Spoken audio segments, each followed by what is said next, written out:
Chapter 65. Adam and Eve acquire digestive organs. Final hope of returning to the garden is lost. And when it was day, they got up and prayed, after their custom, and then went out of the cave.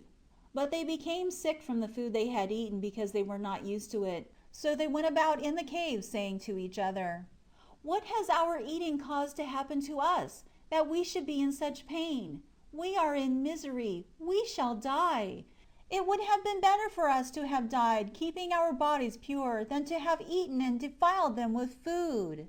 Then Adam said to Eve, "This pain does not come to us in the garden, neither did we eat such bad food there.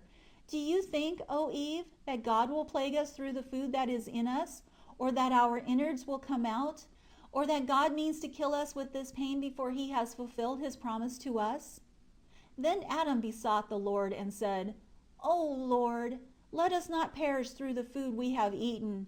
O Lord, don't punish us, but deal with us according to your great mercy, and forsake us not until the day of the promise you have made us." Then God looked at them, and then fitted them for eating food at once, as to this day, so that they should not perish.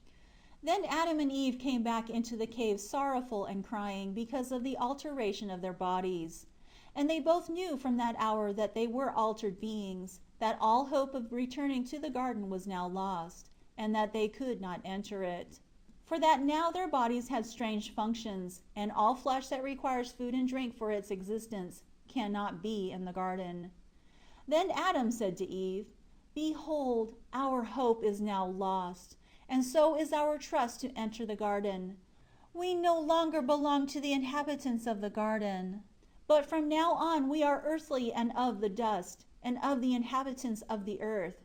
We shall not return to the garden until the day in which God has promised to save us, and to bring us again into the garden, as he promised us." Then they prayed to God that he would have mercy on them, after which their mind was quieted, their hearts were broken, and their longing was cooled down, and they were like strangers on the earth. That night Adam and Eve spent in the cave, where they slept heavily by reason of the food they had eaten.